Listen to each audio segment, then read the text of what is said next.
Buenas tardes, profe. Buenas tardes. Esperemos 2 minuticos que se conecten otros muchachos y iniciamos.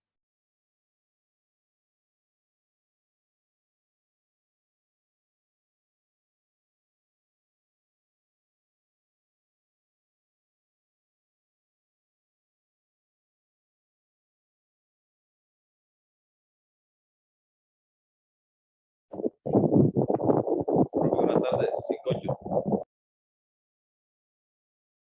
Listo. 5-8. Buenas tardes, Edwin. Tenemos un minutico ya y comenzamos la clase.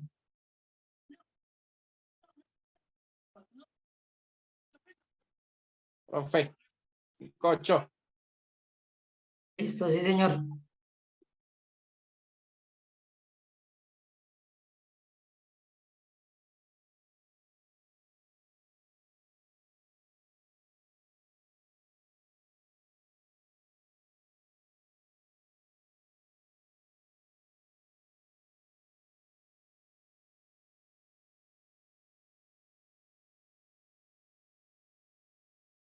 Desconectó 1, 2, 3.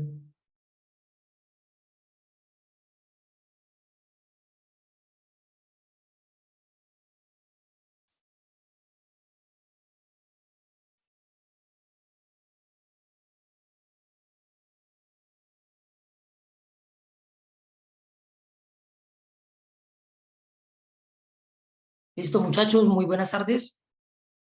¿Me están escuchando bien, cierto? ¿La señal está bien? ¿No? Excelente, profe, excelente audio y todo. Listo, Hello. listo.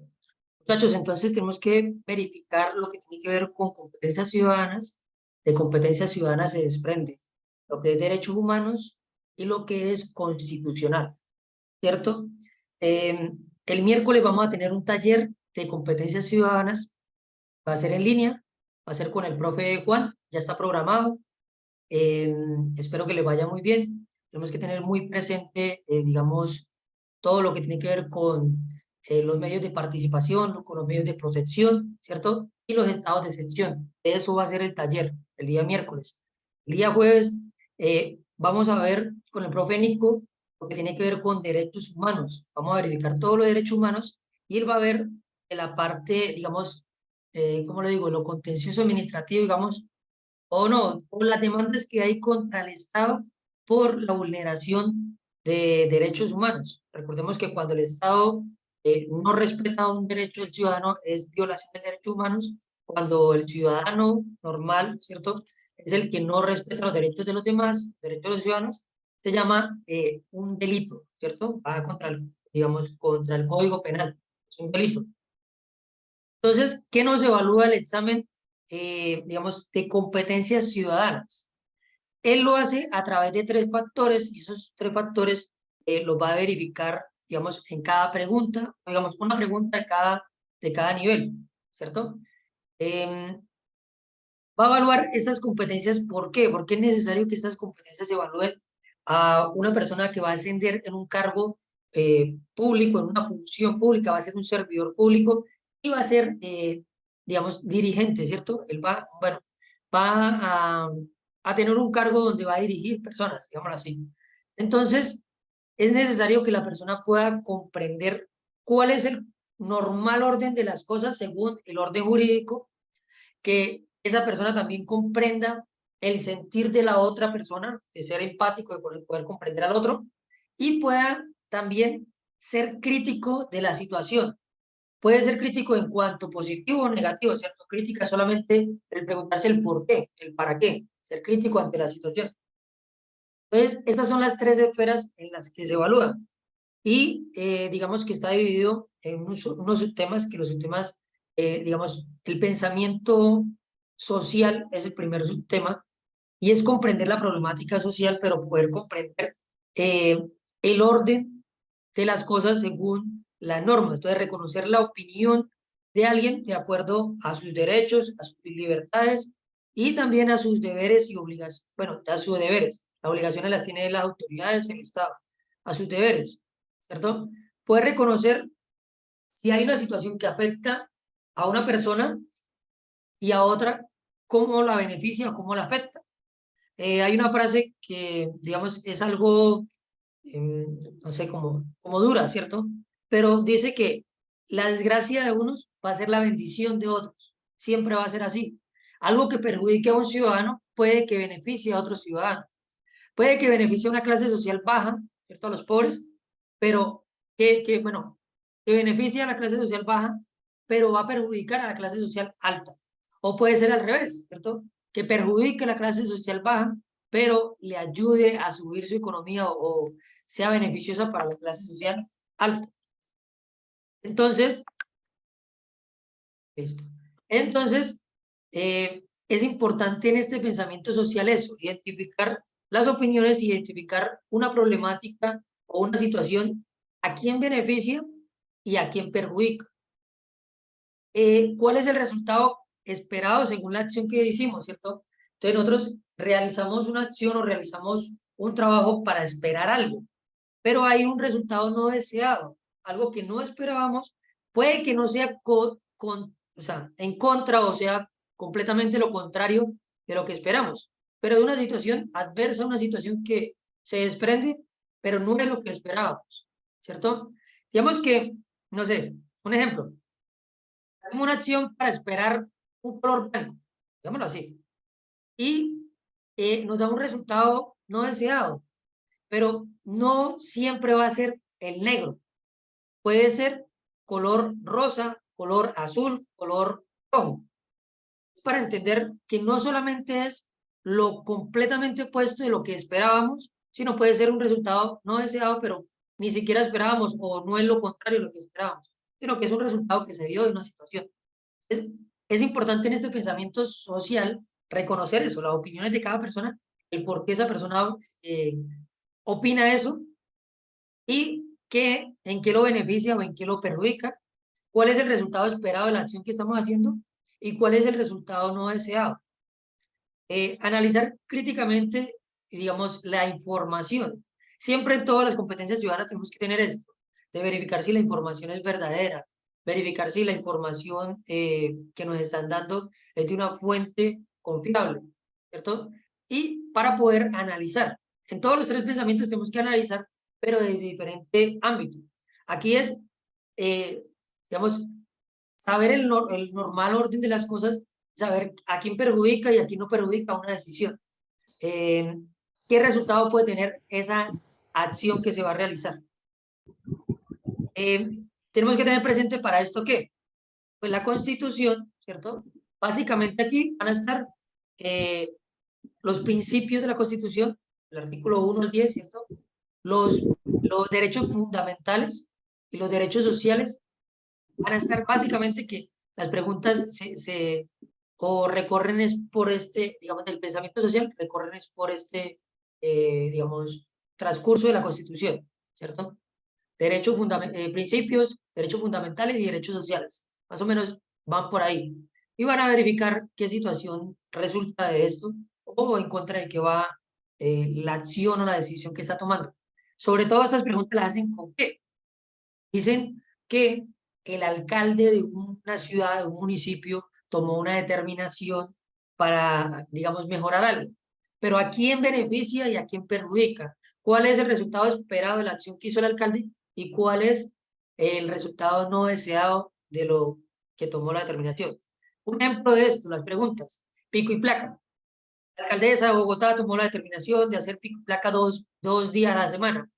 El resultado esperado es ¿cuál? Que disminuya la circulación de vehículos en la ciudad para que, digamos, no haya tanta contaminación, ¿cierto? Pero resulta que al colocar el pico y placa, las personas necesitaban sí o sí transportarse porque el medio de transporte público no es tan eficiente. ¿Qué hicieron? Pues compraron motocicletas o compraron dos vehículos de diferente placa, ¿cierto? El resultado no esperado o no deseado fue que se incrementó la cantidad de compras de vehículos, ¿cierto? No es lo contrario lo que deseamos era disminuir la contaminación y entonces lo contrario sería que se aumentó la contaminación. Pero resulta que no es la respuesta no es totalmente lo contrario, sino lo no deseado fue que salió algo, digamos, por un ladito, ¿cierto? Que fue que compraron más vehículos. Listo, el otro pensamiento, el pensamiento multiperspectivista. Este pensamiento es tener empatía. Siempre que vayan a contestar algo de constitución, algo de competencias ciudadanas, algo de derechos humanos, se debe tener presente la empatía. La empatía es fundamental en estas preguntas. Entonces, es interpretar, analizar la perspectiva, o sea, el punto de vista del otro. Cómo el otro ve la situación que yo estoy viendo de aquí hasta allá, ¿cierto? Todos no vemos el mundo o opinamos lo mismo porque todos tenemos una moral diferente. Iniciamos con la moral, que es las costumbres o lo que nos enseña la familia. Entonces la familia nos dice, venga, pues, no sé, erutar o tirarse un pedo, está bien, es risa. Para otros, en su familia, si erutaban o se tiraban un pedo, pues era sinónimo de una palera, ¿cierto? Lo golpeaban. Para otro, ni fu ni fa. Entonces, cada uno desde un punto de vista, desde su moral, desde su crianza, va a tener una opinión, ¿cierto? Y va a tener como digámoslo así, un sesgo o, digamos, un modo de ver la vida. Entonces, aquí en el pensamiento multiperspectivista tenemos que hacer eso. Tenemos que verificar la cultura, tenemos que verificar el pensamiento y que todos no pueden opinar igual. Y tenemos que comprender eso, ¿cierto? Además de la moral, la moral, bueno, está la cultura social, que es, bueno, si es del interior del país, o si es de la costa, o si es de los llanos, o si es de la Amazonía, ¿cierto? Depende de qué sector sea, también se va a tener unos parámetros de cultura, ¿cierto? Para unos es más relajado ciertas situaciones sexuales, para otros es un escándalo, una situación que, digamos, que hable algo de lo sexual. Entonces, también se debe analizar en esto, el pensamiento multiperspectivista. Y aquí nos van a hacer preguntas que tienen que ver sobre todo en que en los derechos ambientales, en los mecanismos de protección, mecanismos de participación, ¿cierto? Ahí más o menos van a estar las preguntas. Entonces, no sé, puede ser una pregunta de esto. Están contaminando un río, ¿cierto? Una empresa está contaminando un río y los ciudadanos toman la determinación de actuar contra esta empresa, por lo cual se toma la determinación, bueno, se toma la decisión de utilizar un mecanismo de protección. El mecanismo de protección que utilizaría sería A, acción de grupo; B, acción popular; D, derecho de petición; perdón, C, derecho de petición; D, tutela, ¿cierto? Y ahí siempre hay un problema ahí. Vemos que hay una discordia. Uno dice, no, es que es acción de grupo. No, es que es acción popular. Otros, por ejemplo, los abogados salen y dicen, no, es que esto es una tutela. Y aquí es donde parto yo siempre. Una cosa es la norma, otra cosa es lo que se realiza en la vida, porque muchas veces no es igual, ¿cierto? Tenemos que aprender a diferenciar o saber el por qué o dónde se utiliza cada mecanismo para poder contestar esas preguntas acertadamente. ¿Qué le decía yo? En todas las preguntas yo tengo digamos, esa técnica y me ha funcionado todos estos años y le ha funcionado a los muchachos, es siempre saquen el qué. ¿Qué es lo que me están preguntando en sí? ¿Qué es lo que quiere el evaluador? ¿Qué es lo que quiere la pregunta? Ah, la pregunta quiere que yo sepa cuál es el mecanismo de participación o cuándo se emplea el mecanismo de participación, perdón, el mecanismo de protección y acción de grupo. Ah, lo que él quiere es que yo sepa es cuándo se utiliza el mecanismo de protección de acción popular. Y de acuerdo a a lo que yo veo, bueno, esa pregunta va por este lado, yo voy a responder. Si yo tengo el qué siempre y en algunas también el quién, pues me va a ayudar. No es la pregunta en sí, sino qué me está preguntando y quiénes están interviniendo en esa pregunta. Entonces me dicen, ah, no, es que son 2 personas. Ah, no, es que son 30 personas. Entonces yo voy mirando, yo digo, ah, bueno, este mecanismo necesita que sean más de 20 personas. Ah, este mecanismo no necesita que sean más de 20 personas. Bueno, este mecanismo se utiliza cuando la acción ya pasó. Ah, pero este otro mecanismo, la acción popular, se utiliza cuando está realizándose la acción. Entonces, mire que el tiempo también me ubica o me ayuda a responder. Siempre esa técnica es, digamos, fundamental. ¿Qué es lo que en realidad me está preguntando? ¿Cierto? El examen. Y, bueno, acá también vamos a tener presente algunas situaciones de, digamos, bueno, de términos sociales, de geografía, también puede entrar, ¿cierto? Y estas preguntas siempre van a estar por ahí en lo que tiene que ver con los derechos del ambiente, los mecanismos de protección y los mecanismos de participación. Listo. Ahora pasamos al tercer pensamiento, a la tercera esfera, que es el pensamiento reflexivo. Ese pensamiento es argumentar, es argumentativo, más que todo. Entonces Profe, es... disculpe. ¿Tengo malo el internet? No, hasta ahorita está funcionando bien, bro. Listo. Señor Diego. Profe, Sí, señor. No, no lo escucho. ¿cuál sería ahí la respuesta? Es que Ah, la no respuesta. la entendí por lo que voy viajando. La señal Sí, se me cae. es que no la dije porque lo vamos a ver más adelante, pero la respuesta ahí es la acción popular. ¿Por qué? Porque la acción de grupo es cuando ya la situación pasó, ya no hay nada que hacer y necesitamos que nos indemnice. Listo. Y la acción popular es cuando está sucediendo el hecho y necesitamos pararlo o que se restablezca a como estaba antes, ¿cierto? Pero está sucediendo. Entonces, la respuesta ahí es la acción de grupo. Y esa pregunta todos los años ha salido. Lleva más de 6 años saliendo esa pregunta. Y digamos, Acción popular. es popular, acción popular. Algunos abogados contestan, un abogado, yo estaba en clases donde algunos abogados dicen que Para más de 20 personas, ¿no, profe? la acción de grupo más de 20 personas, la acción popular no requiere cantidad de No. personas. Ujú. Entonces, la acción de grupo sí necesita que sean más de 20 personas, necesita tener un abogado y van a demandar para que se le indemnice.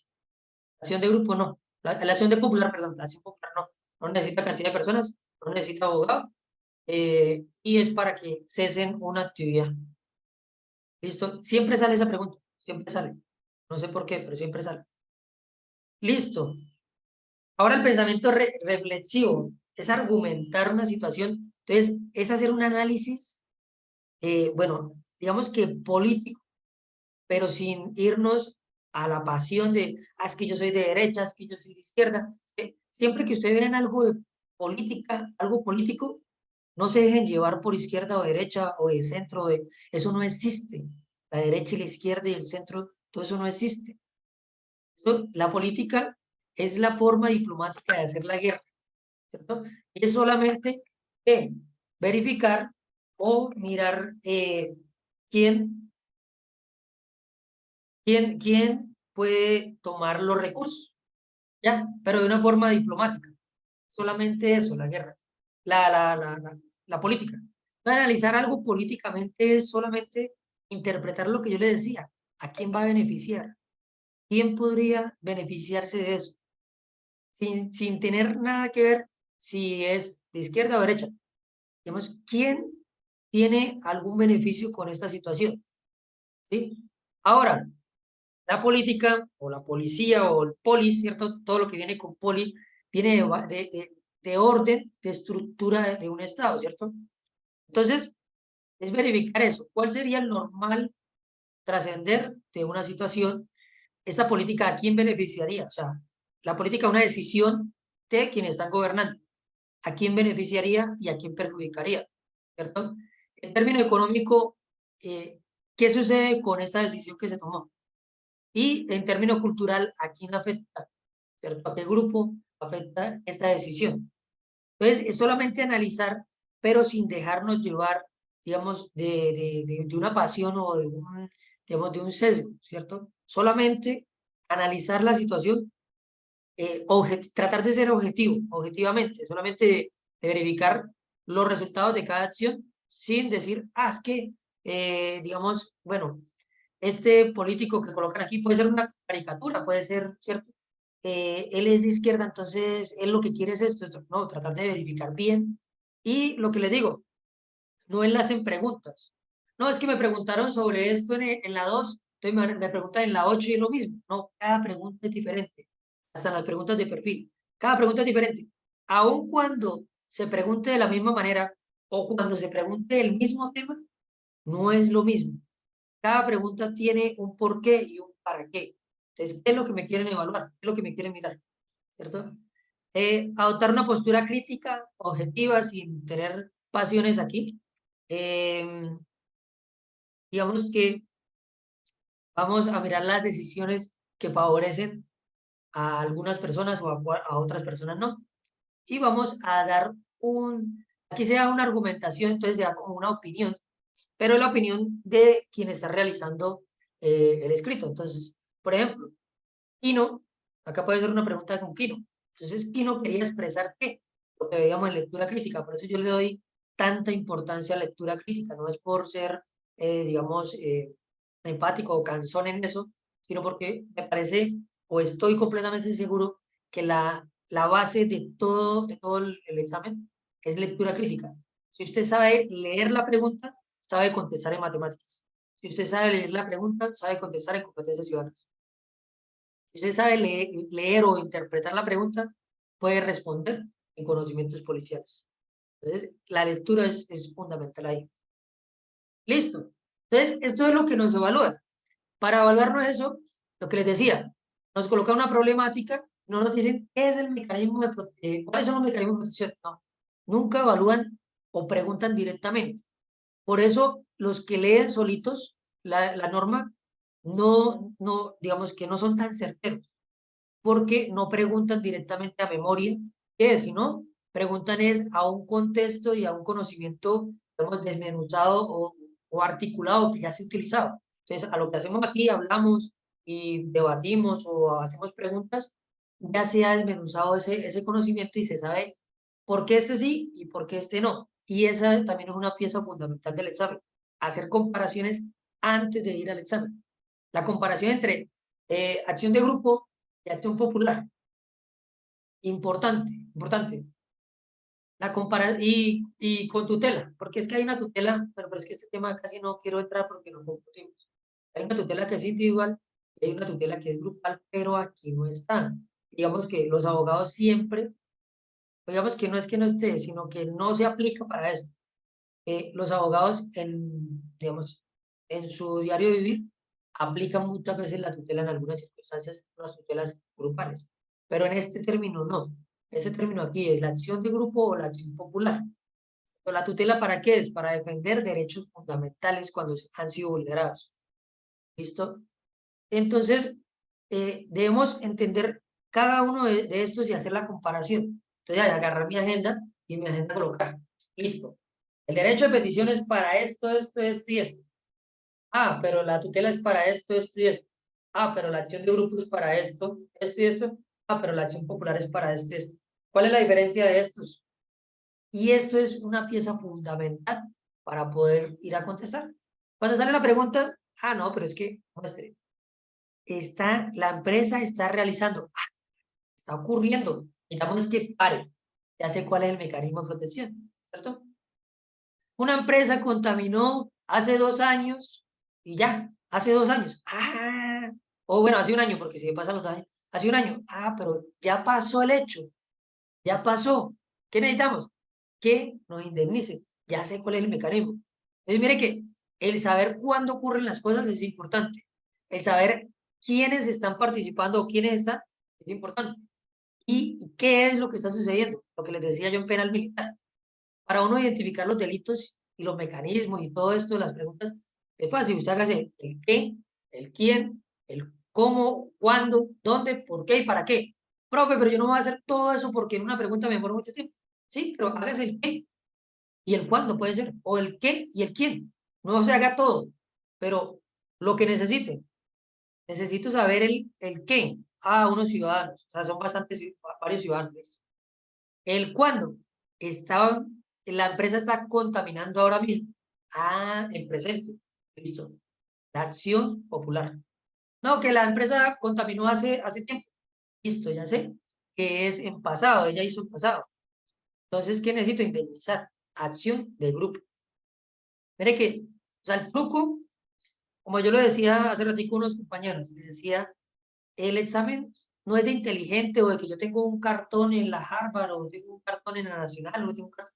No, es de aprenderme unos trucos, aprender a leer las preguntas, aprender a interpretarlas y tomarme el tiempo de repasar y de dialogar con otros, porque el conocimiento se adquiere es dialogando con otros. La interacción se aprende.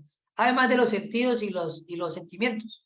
Digamos que si a usted le preguntan qué hizo el 4 de abril, usted no se puede acordar.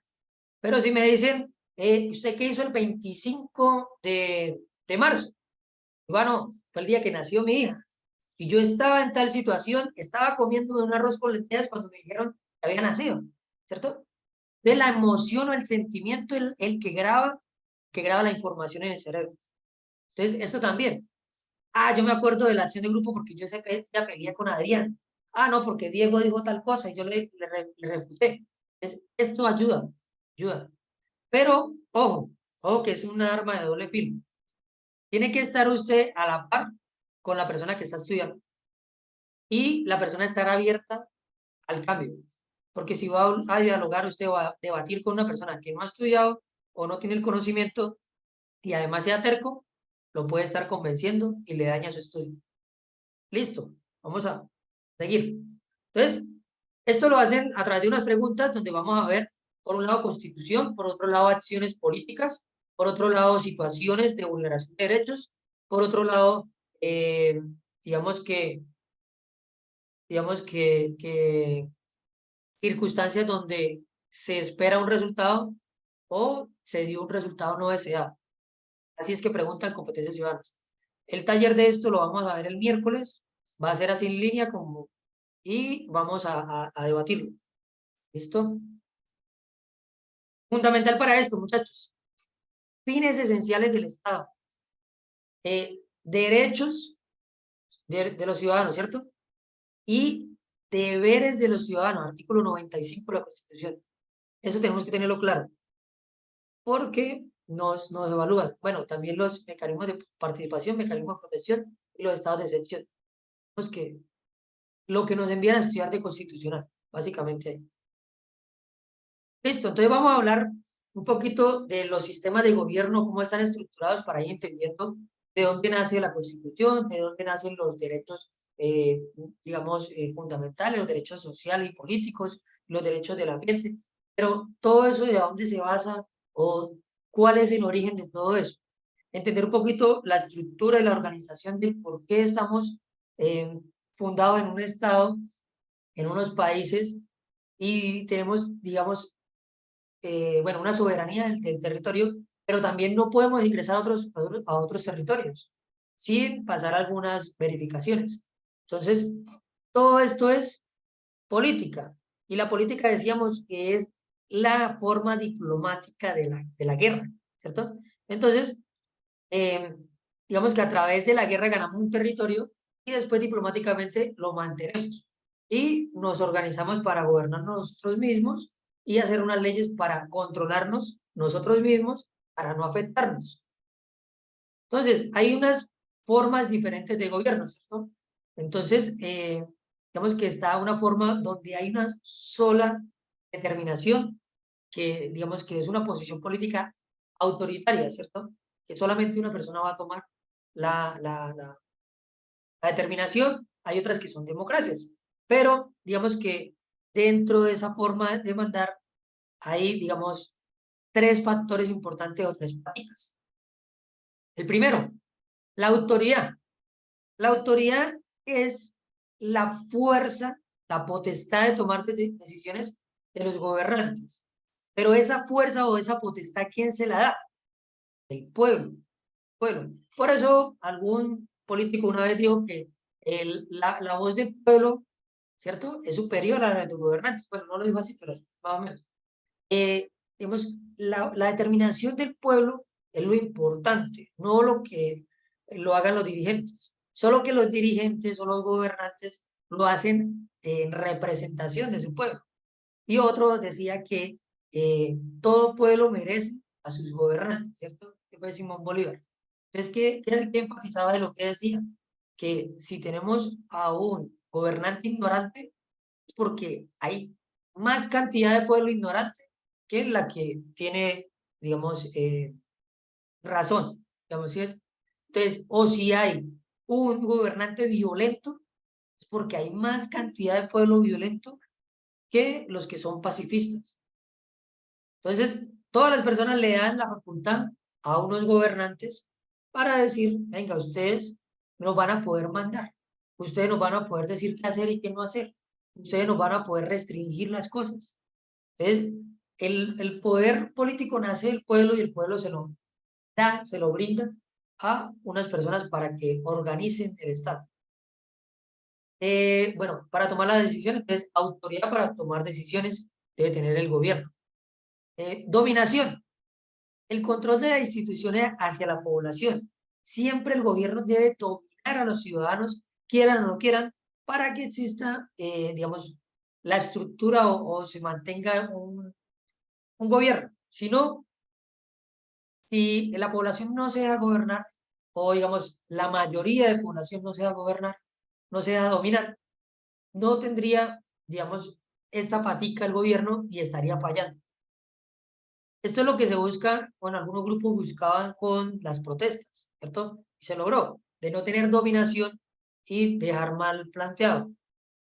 Listo, después viene la legitimidad, de la justificación y la conformidad del poder, aceptado por todo el consenso general. ¿Qué sucede? El gobierno no siempre va a hacer cosas buenas. Para gobernar, lo decía Maquiavelo, que hay que hacer, bueno, ahí sí entra Maquiavelo, que el fin justifica los medios y esto. Dice que el príncipe debe ser amado por las buenas, pero totalmente temido por las malas. Entonces, no siempre va a ser ético o moral digamos, el gobernante. Y se deben hacer algunas cosas que de pronto puedan ser severas, pero esas cosas pueden estar justificadas por el pueblo. Vemos que algunos dirigentes, bueno, algunos dirigentes hicieron unas acciones que eran malas o estaban mal hechas en derecho, pero el pueblo creyó necesario esto y le dio una legitimidad. También que las instituciones tengan la representación de, o el, y sí, un poder de poder, bueno, un poder a poder controlar a los demás. Si, digamos, las instituciones no tienen legitimidad y nadie cree en ellos, ¿cierto? No hay una autoridad o una dominación, pues se caería el gobierno. Digamos que no creyeran en la policía, no creyeran en el ejército, no creyeran en ninguna de las instituciones, pues se caería el gobierno. Porque la política se basa o se fundamenta en mantener esas instituciones que dominen, que dominen. Y si no hay una dominación y no creen en ninguna institución, se caería el gobierno.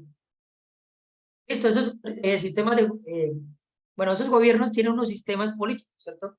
Que puede ser la autocracia, la dictadura, la monarquía absoluta, la monarquía parlamentaria y la democracia.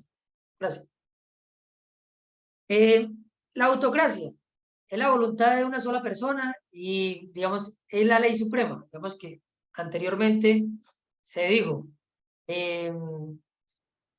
el derecho soy yo, ¿cierto?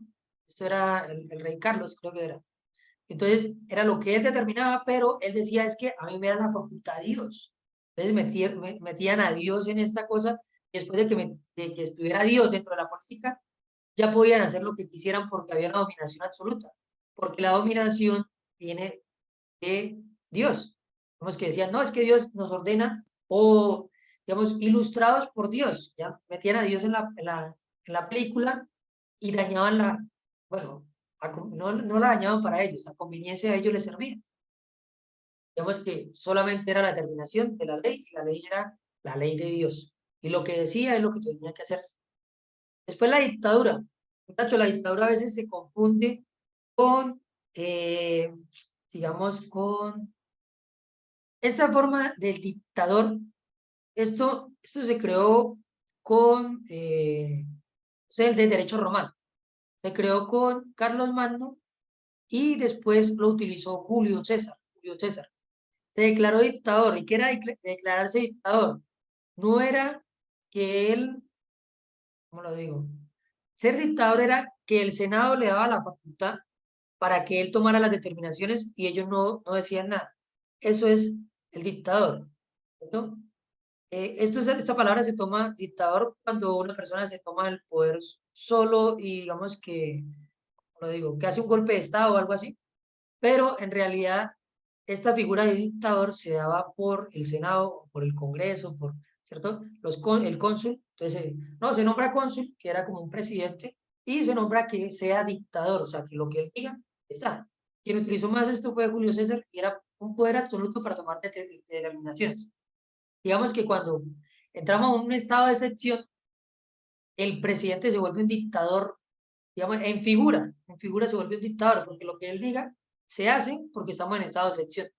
Por eso muchos dirigentes o presidentes quieren hacer caos para poder determinar y decir, venga, estamos en estado de excepción, de conmoción interior. Entonces, esto es lo que se busca. ¿Para qué? Para poder gobernar él solo. Y esto es ser dictador, ¿cierto? Pero es que se me escapa la otra palabra eh, para hacer semejanza. Dictador es solamente que el Congreso le dé la facultad para que él decida solamente. La monarquía absoluta, entonces una sola familia tenía el poder absoluto y digamos, eh, por siempre, ¿cierto? Lo daban de acuerdo a la herencia y era, digamos, solamente ellos, como los reyes. Monarquía, pues no tenían como un sustento o un porqué, porque solamente decían, es que Dios iluminó a estas familias para que esta familia gobernaran por siempre. La monarquía parlamentaria, entonces había un monarca, pero también había una estructura que decía, venga, el jefe de Estado, vamos a hacer una legislación, entonces está un parlamento, ¿cierto? Y ese parlamento va a ser el ejecutivo.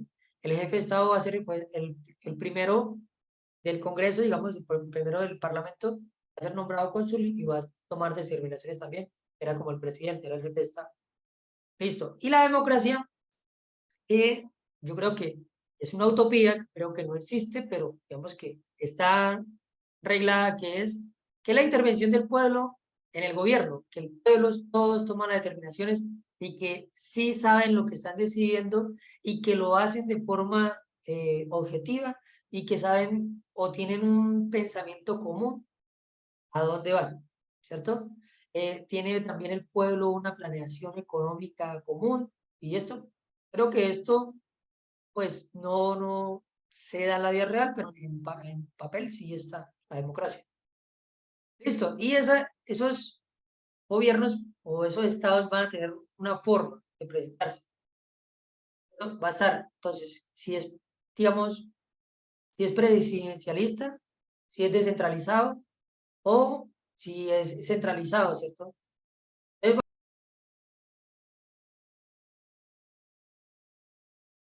Bueno, ¿qué sucede? Aquí ya comienzan a verse como las ramas del poder público, digamos, más o menos, ¿cierto?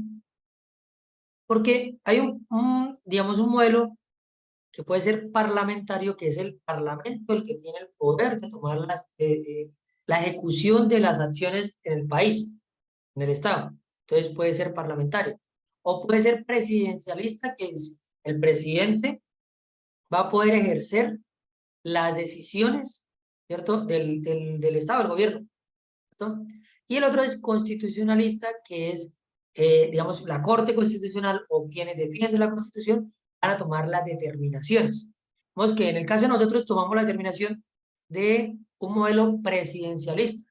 Entonces, el presidente va a ser representante de la rama ejecutiva, va a ser el presidente, el jefe de la rama ejecutiva, pero también va a ser el representante del Estado. Invitamos al presidente a representar, que va a ser un Estado presidencialista. Ahora en las formas, puede ser una forma de Estado centralista o descentralizado o federado o confederados. Aquí nació la patria boba en 1810, ¿cierto? Y digamos que dicen que duró hasta 1814, pero yo no creo. Yo creo que la patria boba todavía hoy en día está, solo que se cambiaron los términos. Anteriormente se peleaba porque fuera centralista y otros decían que eran descentralizados, ¿cierto? Y estaban en disputa. Simón Bolívar decía que fuera centralista, Francisco Pablo Santander que fuera descentralizado, Simón Bolívar decía que la capital debía ser en la mitad del país para que fuera difícil de atacar.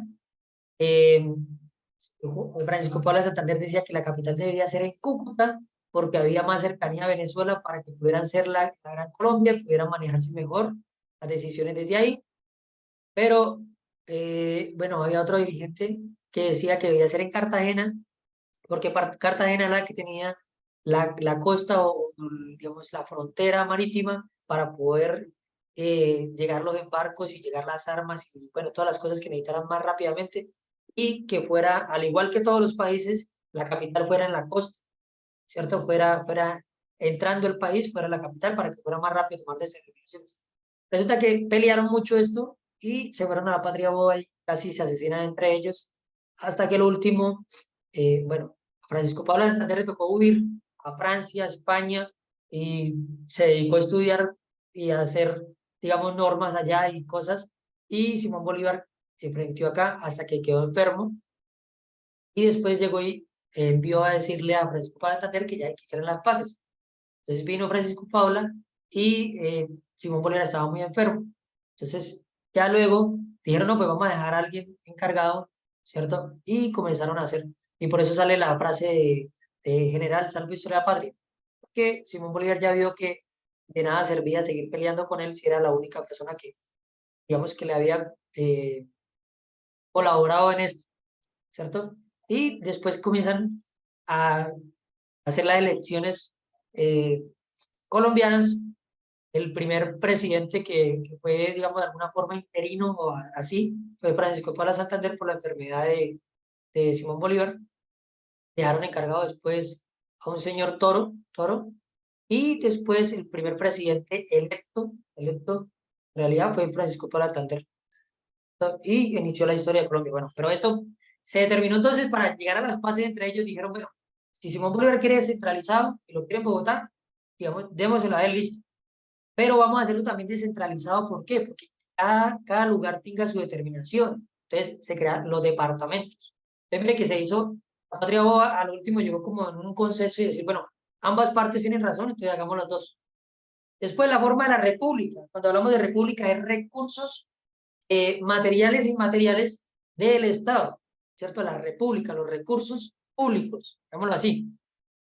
Entonces, aquí también hay una forma de hacerlo unitario, que todos los recursos vayan a una sola capital y que esa capital mire qué hace con ellos. Y hay otra forma descentralizada, que cada uno maneje sus recursos internamente y los aplique ellos solamente.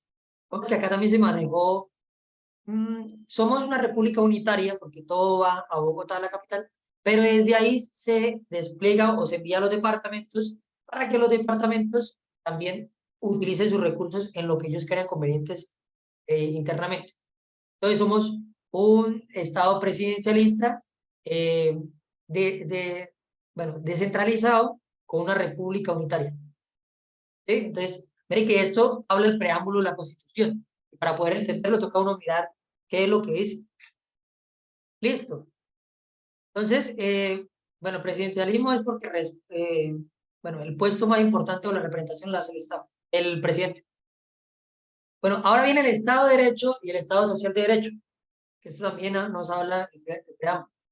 En el Estado de Derecho nos dice que el ciudadano le debe todo al Estado, como pasaba en la monarquía o con los reyes. Que, ay, toca darle tributo al rey, toca que al rey. ¿Y el rey qué nos da? Nada, nada, porque es que, bueno, voy a decir algo feo. Es que porque Dios lo eligió a él para ser nuestro rey, entonces tenemos que darle sin pedirle nada a cambio. Digamos que así se hacía, ¿no? Entonces, aquí en este Estado de Derecho también funcionaba así, el Estado era el que mandaba y el ciudadano tenía que rendirle pleitesía al Estado.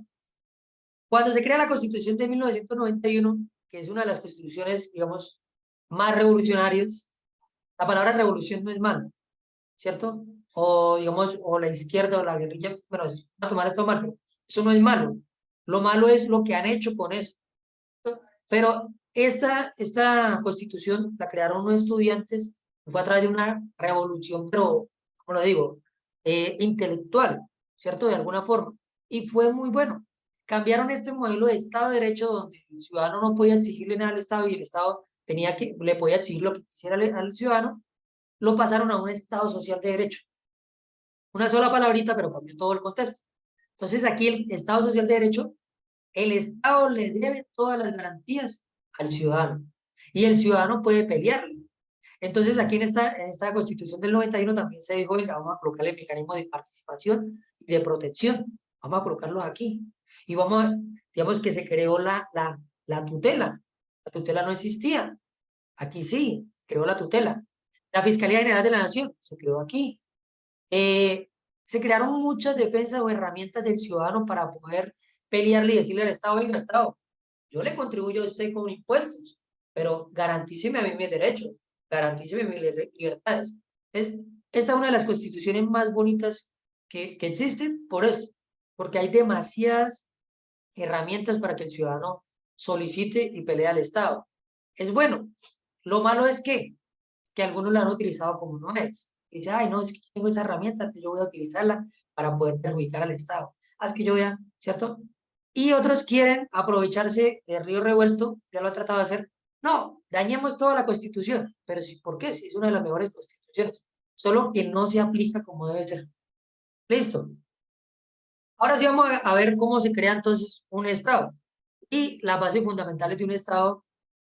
Bueno, sí, las bases fundamentales de un Estado. ¿O qué es un Estado? El Estado es un conjunto de instituciones que poseen una potestad para establecer normas, autorregularse ellos mismos. Por eso yo le decía que los indígenas son como un Estado chiquito dentro del Estado. ¿Por qué? Porque ellos tienen la potestad de gobernarse ellos mismos. Ellos tienen la potestad de su territorio. Ellos tienen la potestad de crear sus normas, sus leyes. Ellos tienen la potestad de manejarse financieramente como ellos crean conveniente. Entonces ellos son un Estado, prácticamente. Por eso, todo lo que tiene que ver con indígenas es delicado.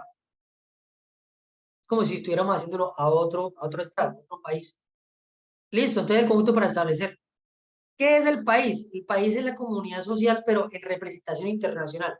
Cuando estamos en otros países hablando, o en otros lugares hablando, como en nosotros, se va a hablar que es el país. Pero cuando estamos hablando internamente o cuando estamos aquí, digamos, es el Estado del conjunto de instituciones, ¿cierto? El país es la representación internacional. Listo. Ese Estado tiene unas paticas. Las paticas es, primero que todo, digo yo, que es el territorio. Si no hay un territorio donde vamos a conformar un Estado, el territorio es la primera patica fundamental. Tenemos que tenerla. Ese territorio es en tierra, subsuelo, debajo de la tierra, subsuelo, ¿cierto? Espacio de ondas, ¿cierto? También el espacio de los satélites, ¿cierto? También la costa, ¿cierto? Entonces, frontera marítima. Después de la frontera marítima viene, bueno, si viene la frontera marítima, después viene la eh, zona contigua y después viene la plataforma continental, ¿cierto? Entonces, todo esto forma frontera marítima, sí, la contigua y la plataforma continental. Ah, perdón, me faltó la económica antes de la continental. Y digamos, las 5 millas que son eh, náuticas, que son de comercial, económica y pesca. Esas también. Ya la vamos a ver acá en el mapa ahorita. ¿Cierto? Entonces está el suelo, subsuelo, espacio aéreo, mar territorial, zona contigua, después viene la económica y después viene la plataforma. Listo. Y por extensión, listo. Esto es el territorio. Todo esto le pertenece al país, bueno, al Estado, pertenece. Sea por aire, sea arriba, digamos, satelitalmente, por aire, en ondas, ¿cierto? Sea en el terreno, la tierra, subsuelo y fronteras, más la frontera, el mar, la mar territorial, zona contigua, zona comercial y de pesca y plataforma continental. Entonces, todo esto es del Estado, pertenece al Estado, que es el territorio. Luego viene ese territorio, la otra patica es la población. Población es la otra patica, ¿no? Pero esa población embarca, o abarca, perdón, tiene dentro de ellos algunas cositas. Entonces, esa población tiene que hay ciudadanos extranjeros dentro de la población y nacionales, ¿cierto? Extranjeros no nacidos en el país, ¿cierto? Bueno, pero esto quedó como muy, mejor así, no nacido en el país, ¿cierto? Y nación, conjunto de personas que nacieron en el país. Listo. Está la nación y los extranjeros. Ahora estos extranjeros no van a contar más, o digamos, tienen unos derechos más, algunos no los pueden aplicar acá o bueno, digamos que sí los pueden aplicar, pero no sobre este estado o de este estado. Digamos, como es el voto. Ellos no pueden votar, ellos pueden votar, pero de sus dirigentes del país de ellos, ¿cierto? Del país de ellos, los que van a decir allá. Pero no pueden votar por la determinación del pueblo nacional, del presidente del país donde están ellos, que son extranjeros. Por otro lado, la nación sí. La nación, estos que nacieron acá, sí van a poder votar y determinarse, ¿cierto? Entonces, a elegir o ser elegido. De ellos, después sale un conjunto que son personas que son ciudadanos en ejercicio. Hay otros que no son ciudadanos en ejercicio. ¿Cuáles son ciudadanos en ejercicio? Los que tienen mayor de 18 años, o sea, que los menores no son en ejercicio, ellos no cuentan acá. Después, no estar cumpliendo una sentencia, una pena, ¿cierto? Los que están ya condenados tampoco son ciudadanos en ejercicio, están por fuera. Y los que son de la fuerza pública tampoco pueden decidir, entonces están por fuera. Esas personas están por fuera, listo. Ahora, de esos ciudadanos en ejercicio, se van a poder elegir unos que van a ser el gobierno, los gobernantes, ¿cierto? Y se va a elegir presidente, ministros, directores de órganos administrativos, ¿cierto? Ellos van a ser el gobierno. Hay otras formas, hay otras personas que también se van a elegir, ¿cierto? Pero digamos que de otras maneras, hay otros puestos, procurador, contralor, fiscal general, eso, pero son de otra forma de elección.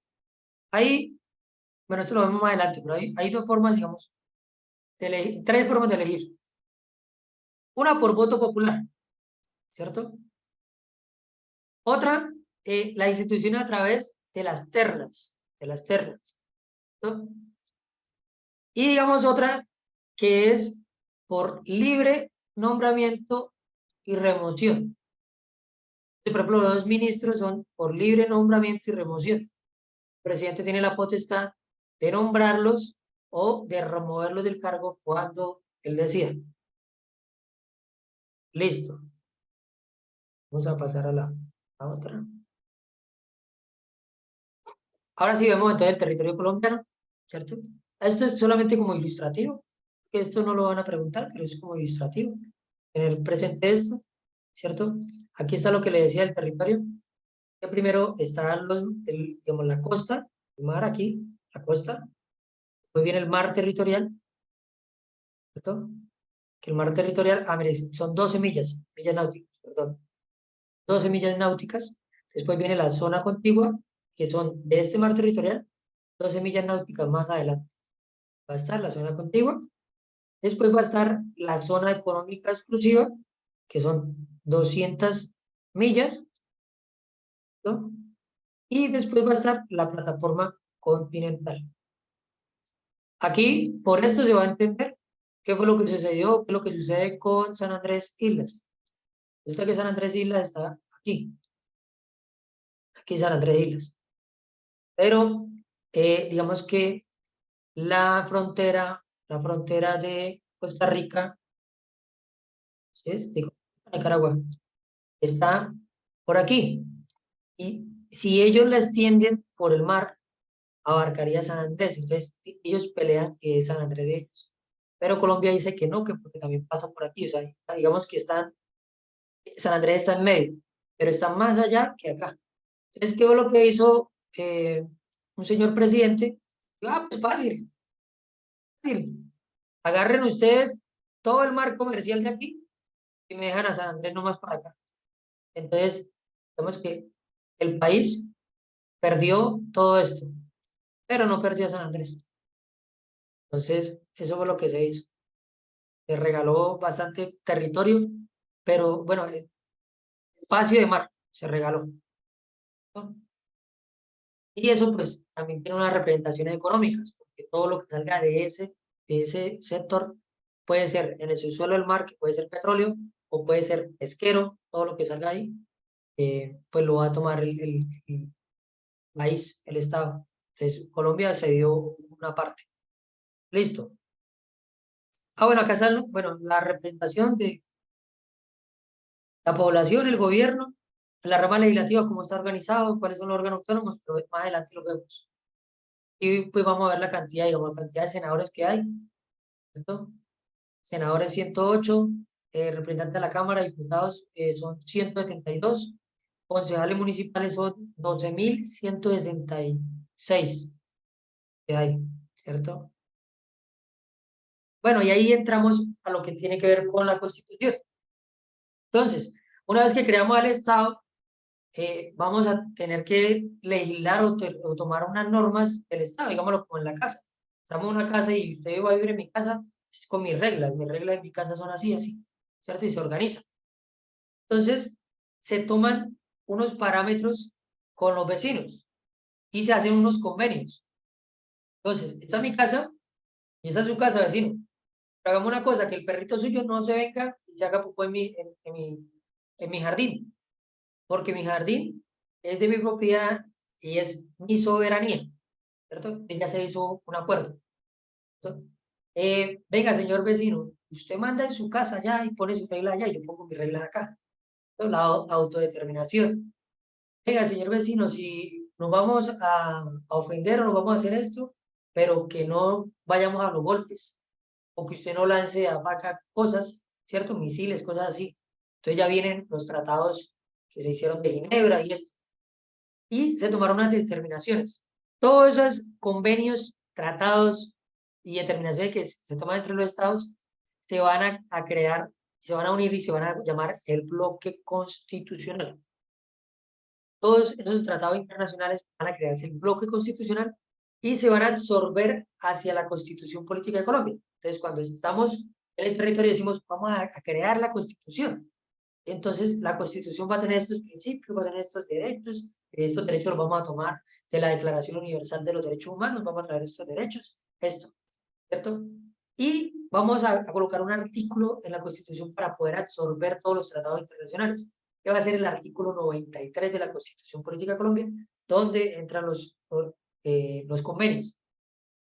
Entonces se va a decir, bueno, pero a partir de la Constitución se van a crear, pues está la Constitución, y esa Constitución le van a salir unas raícitas que son las leyes, porque cada ley va unida a un artículo de la Constitución, ¿cierto? Entonces se van a crear como unas raícitas.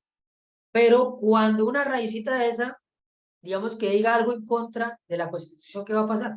La Constitución va a ser más importante. Entonces está el artículo 4 de la Constitución. Dice que la Constitución es norma de normas. En caso de incompatibilidad entre la Constitución y una ley, eh, se aplicará las disposiciones constitucionales. La Constitución es la que tiene que verificarse. También con esta Constitución nace el ente de cierre constitucional, que es la Corte Constitucional, para verificar que protejan esta Constitución. Esta Constitución nació muchas cosas, o sea, ayudó a crear muchas cosas. Y son cosas que hacen un balance político, digamos, o unas fuerzas de poder para poder mantener una democracia. Vemos que esta es la Constitución que más ayuda a la democracia, aunque en la vida real pues se ven otras cosas. Pero todo está escrito para que los ciudadanos convivan en paz, para que las instituciones no se pasen en lo que hacen, para que cualquier ciudadano pueda verificar el comportamiento de una autoridad, para que cualquiera pueda exigir, pelear. Entonces, eso da democracia. Listo. Es deber de los nacionales y los extranjeros en Colombia acatar la Constitución, las leyes, respetar y obedecer a las autoridades. Mire, esto está dentro del artículo 4, Tenemos que tenerlo presente. Están en varias partes de la Constitución, pero acá inicia. Dice, todos, nacional o extranjero, tiene que acatar a las instituciones y tiene que obedecerlas, ¿cierto? A las autoridades legalmente constituidas. El artículo 93 decía, absorbe todo el bloque constitucional. Entonces, los tratados y convenios internacionales ratificados por el Congreso, ¿cierto? Van a ser parte de la Constitución, pero van a estar a la par. Aquí ya comienza la pirámide de Kelsen, que es la jerarquía, la importancia de las leyes. El bloque constitucional está aquí y la Constitución está aquí. Así, los dos a la par. Vemos que los dos son igual de importantes. Muchos creeríamos, no, que es porque esto internacional vale más, o porque la Constitución norma vale más. No, son a la par. Bloque constitucional y Constitución. Listo. Bueno, el país ha ratificado algunos convenios. El Estatuto de Roma, ¿cierto? Que habla sobre los genocidios, los crímenes de guerra, los delitos graves cometidos por individuos. Lo hace a través de la Corte Penal Internacional. Y después están acá el bloque constitucional, que están todos los tratados de Ginebra, las convenciones y esto. Si hay algún tratado que no haya sido ratificado o no esté dentro de este país, no tiene por qué, digamos, que hay que cumplirlo. Pues acá entra una cosita que hablaba algún presidente hace días, que decía, bueno, ellos nos exigen que hagamos unas cosas, pero ellos hacen otras. ¿Y a qué se refería? Que, digamos que todos los países, bueno, la mayoría de países tienen ratificados el convenio de los derechos de los niños. Nada más por eso, de los derechos de los niños. Y solamente hay un país, un estado que no lo tiene ratificado, que es el de Estados Unidos. Y digamos que es contradictorio, pero hay una dualidad, porque él es el que lo crea. Y si él lo crea y él no lo ratificó, entonces hay una dualidad. Entonces por eso decía, un presidente decía, bueno, pero ellos me exigen que yo haga esto, pero ellos hacen una cosa contraria, y a ellos les va bien, y a nosotros no nos va tan bien, como que quedamos amarrados de manos, ¿cierto? Para poder hacer algo. Listo. Y vamos a ver entonces la Constitución, se crea la Constitución, que es la norma de normas, la Carta Magna, ¿no?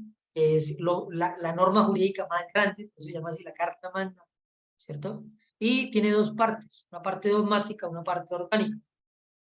Cuando hablamos de la parte dogmática nos habla de los valores, digamos, los principios, los fines esenciales del Estado, las libertades, digamos, todo de dónde se va a dar la base, digamos, de la estructura, o, bueno, de los parámetros de por dónde se va a guiar, cuáles son los principios, cuáles son los derechos, y esto que va. Y cuando hablamos de la parte orgánica, nos habla de la creación de órganos de Estado, de estructura, y sí, de las ramas del poder, de los poderes de cada autoridad o de cada institución, para poder hacer un contrapeso. Aquí esta Constitución también trae algo bonito, que es los contrapesos. Entonces, una institución puede vigilar a la otra y la otra puede vigilar a la otra, y entre todas se vigilan, entonces se supone que ninguna va a realizar nada malo, ¿cierto? Pero entonces esta vigila esta y esta pone de acuerdo con esta. Bueno, eso sucede en otros países, pero acá no. Cada una se vigila y hace un contrapeso de poderes, y digamos que esto da transparencia. Listo. Y el preámbulo. Siempre que estudiamos la Constitución nos saltamos el preámbulo. Este preámbulo es importante leerlo, porque dice muchas cosas de dónde estamos. Entonces, en ejercicio de su poder soberano, representado por sus delegatarios, la Asamblea Nacional Constituyente, o dice invocando la protección de Dios, no dice en representación o por ilustración o, o no sé, o cumpliendo la orden de Dios. Entonces, sí se respeta a Dios, pero se hace una cosa muy bonita. Dios es Dios y los derechos, perdón, los mandamientos de Dios están aparte. La autoridad divina está aparte. Acá vamos a hablar de política, acá vamos a hablar de norma. Dejemos esto aparte de Dios. ¿Por qué? Porque muchas normas, muchas cosas, digamos que no son textualmente lo de los mandamientos, ¿cierto? Me gusta esa separación que hace. Dice, invocando la protección de Dios, pero no diciendo que lo que yo escribo es lo que dice Dios, porque en la norma anteriormente era eso. que la ley era lo que decía Dios. Y se aprovechaban porque colocaban, deben darle el 90% del sueldo al rey. Ay, no, pero ¿por qué? Es lo que manda Dios. Entonces se aprovechaban de eso. ¿Cierto? Entonces me gusta. Invocando la protección de Dios, con el fin de fortalecer la unidad nacional y asegurar a sus integrantes la vida y la convivencia. Mire que ahí lo dice. ¿La Constitución para qué es? La Constitución es para fortalecer la unidad de la nación, asegurar a sus integrantes la vida y la convivencia. Mire que la Constitución nace para eso, para brindar la convivencia. Entonces, básicamente la Constitución también es un carácter preventivo, digámoslo así. También busca es convivir. El trabajo, la justicia, la igualdad, el conocimiento, la libertad, la paz. La paz es un derecho, un deber, una obligación. ¿Qué más? Es un derecho, es un deber, es una obligación y, espera que se me olvidó. Digamos que la paz viene representada en todas partes donde hablamos de la Constitución, viene la paz. Las personas deben contribuir a la paz. El Estado debe garantizar la paz, ¿cierto? La persona tiene derecho a recibir paz. Entonces, es muy importante. Por eso de la consulta si quería o no quería, pues, claro que no preguntaban la paz, es quiere o no quiere el tratado, más no quiere o no quiere paz, porque no tiene por qué preguntarlo, porque es una obligación, es un deber, ¿cierto? Es un derecho.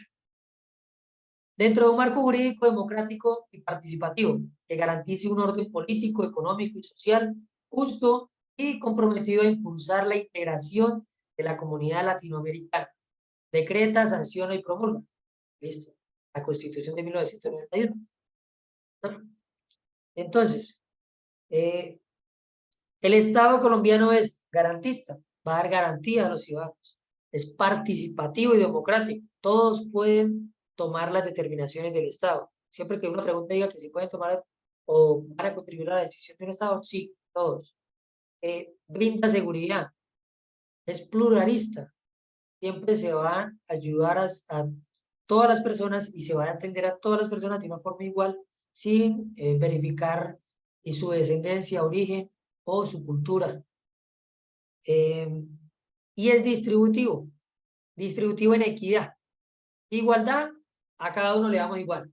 Equidad, al que más necesite, pues le vamos a dar un poquito más, ¿cierto? Le vamos a dar más protección. Es equitativo, es distributivo, equitativo. Bueno, las partes del Estado, las ramas del poder, listo.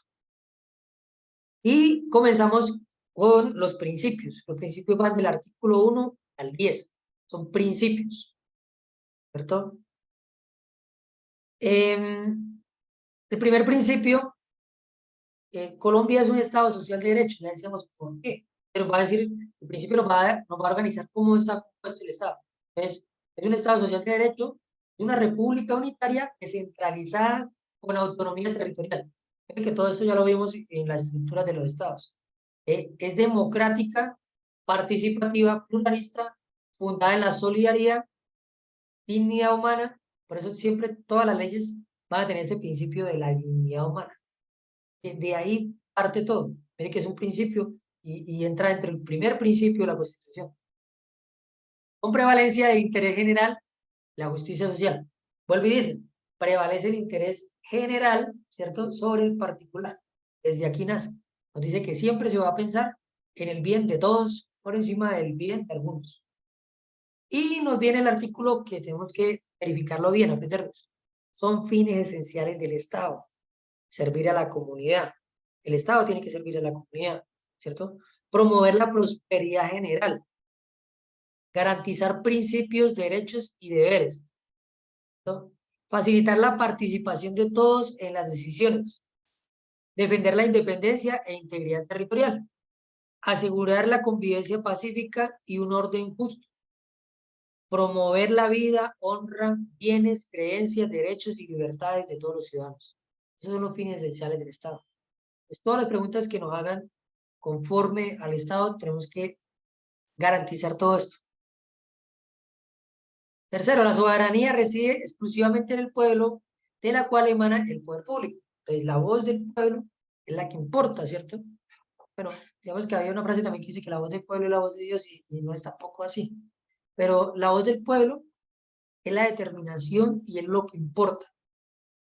a la final. Solo que esto se hace a través de algunos gobernantes o dirigentes. Entonces, bueno, vamos a designar a este y lo que diga este es lo que decimos todos nosotros. Básicamente que debería ser un gobernante, debería ser la posición o la voz de las personas, ¿cierto? En intelecto, en todo, ¿cierto? La Constitución, bueno, la Constitución es norma de normas, ¿cierto?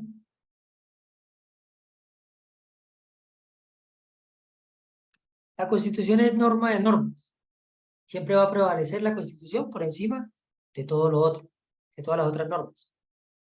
Es deber de nacionales y extranjeros en Colombia acatar la Constitución, las leyes, respetar y obedecer las instituciones. Y acá vemos la pirámide de Kelsen, ¿cierto? De la importancia de las normas, ¿cierto? Entonces vamos a ver que los tratados internacionales o el bloque constitucional van a estar ahí, de ellos se van a desprender, a la par que la Constitución, de la Constitución se van a desprender las leyes, y ya después de las leyes van a estar los otros documentos, que digamos puede ser ordenanzas, decretos, todo ello abajo, ¿listo? El artículo 5, el quinto principio.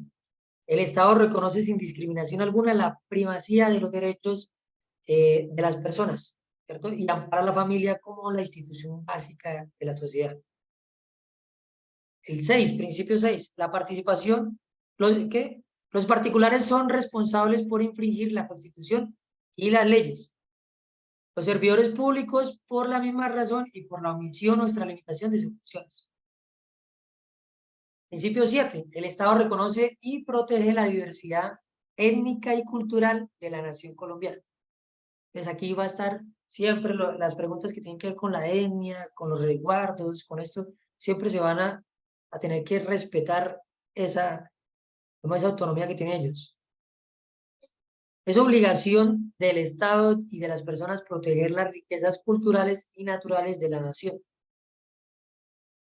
9. Las relaciones exteriores del Estado se fundamentan en la soberanía nacional, el respeto de la autodeterminación, o sea, que uno no se meta al otro, a la casa del otro, que hace mucho tiempo estaba sucediendo esto, que venga, yo me meto y opino de lo que están gobernando allá en el vecino, o venga, es que yo creo que él ya no es el presidente es el que yo digo esto, y eso no se puede hacer. La autodeterminación, cada uno elige su gobernante, cada uno tiene su gobierno, y nadie puede venir a meterse. El reconocimiento del derecho internacional, políticas del exterior orientada a la integración latinoamericana. 10. El castellano es un idioma oficial, las lenguas y dialectos también lo son en sus territorios. La enseñanza que se imparta en las comunidades indígenas debe ser bilingües, debe dársele los dos idiomas. Y acá viene, bueno, digamos, una aclaración de deber, obligación, derecho, república. Señor. Eso de los indígenas es bueno, profe. El tema del dialecto. El dialecto. Entonces, en ellos, miren, en las comunidades con tradiciones lingüística propias será bilingüe. Se debe enseñar en español, pero también se debe enseñar en la lengua de ellos. Pues que acá no dice, digamos, no dice cada lengua, porque hay muchas comunidades indígenas, afrodescendientes, palenqueras, hay demasiadas comunidades. Comunidad Ron, que entre la comunidad Ron están los gitanos, está la comunidad musulmana, están también hay la comunidad de los egipcios, perdón, sí, y de los judíos, también hay comunidad judía, también hay, entonces todos, digamos, el país va a garantizar los derechos de todos, sea de donde pertenezcan, ¿cierto? Y digamos que en estos resguardos indígenas o resguardos o lugares donde estén personas que manejen su lengua, va a ser bilingüe la cultura, pues la enseñanza. Listo. Deber y obligación. Hay una diferencia entre deber y obligación. El deber es lo que una persona, digamos, éticamente y en norma, tendría que hacer. pero está muy ligado a, digamos, a la voluntad, impera la voluntad del ciudadano. O sea, si el ciudadano quiere hacerlo o no quiere hacerlo. Es un deber suyo hacer esto, pero usted verá cuándo lo hace, ¿cierto?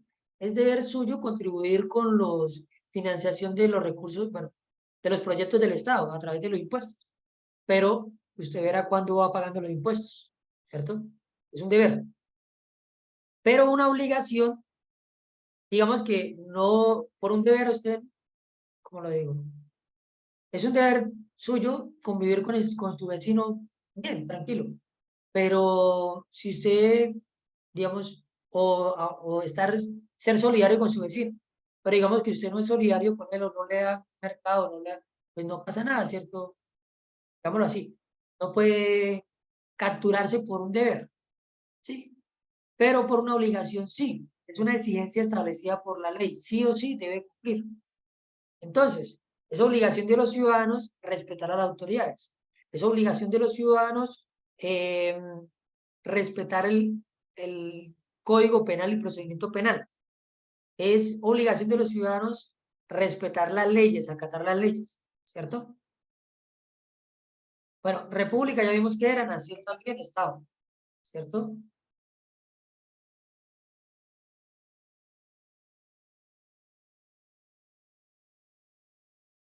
Listo. Vamos, después del artículo, llegamos al artículo 11, ¿cierto? Ahí llegamos a los principios. Esto es como cómo se va a encaminar la Constitución, el cimiento. Y después van los derechos fundamentales. Van del 11 al 41, que son 30 derechos fundamentales. Decía yo que básicamente es traer los derechos de la Declaración Universal de los Derechos Humanos de 1948, traerla a la Constitución. No están textualmente, ni son los mismos, pero básicamente cumple las mismas garantías de la declaración. Es decir, que, digamos, en la declaración nos habla de la igualdad, de la libertad, de la dignidad, y acá también, ¿cierto? Solo que se hace una adaptación, digámoslo así. Primero, el primer derecho fundamental, derecho a la vida. Nadie puede vulnerar ese derecho a la vida, ¿cierto? Mire que es un derecho. Si un ciudadano le quita la vida a otro, es un delito. Si el Estado le quita la vida a un ciudadano, es una violación de derechos humanos. ¿Sí? Esa es la diferencia. Listo. Dos, la integridad personal, integridad física. Por este artículo o por este derecho es que no podemos ir a desnudar a las personas.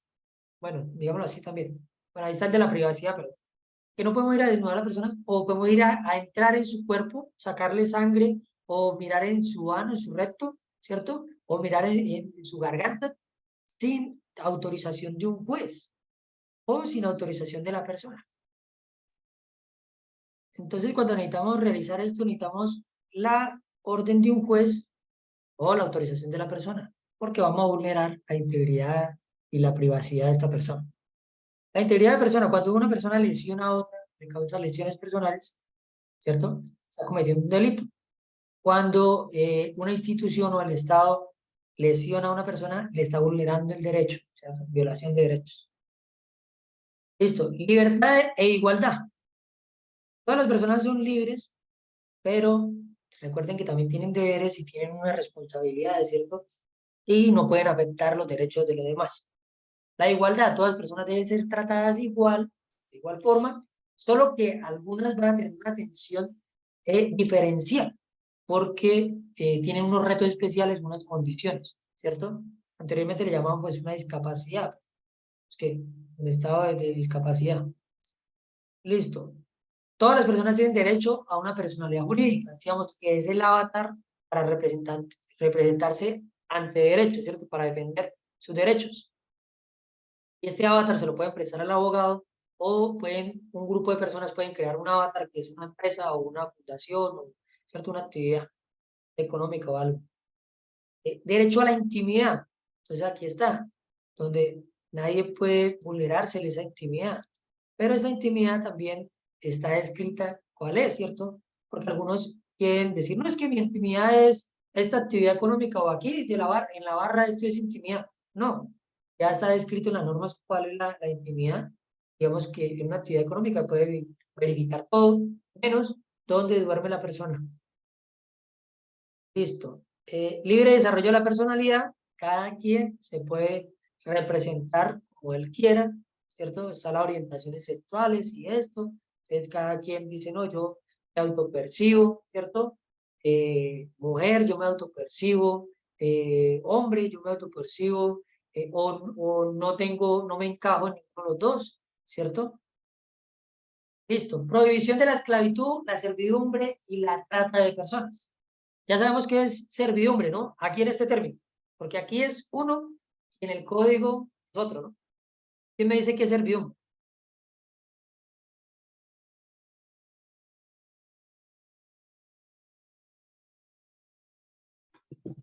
Servidumbre es un espacio que beneficia ¿Sí? a cierta persona. Ese, en el código. Listo, en el código sí es servidumbre, es algo urbanístico, es un lugar donde se sirven las personas para pasar, ¿cierto? Para su residencia. Aquí habla de otra servidumbre. Aquí el término aquí, ¿cuál sería? ¿Quién me dice?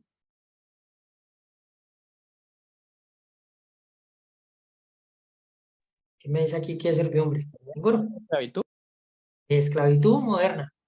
Eso, es como una esclavitud moderna, es donde la persona supuestamente no es esclava, pero solamente le dan digamos, la comida.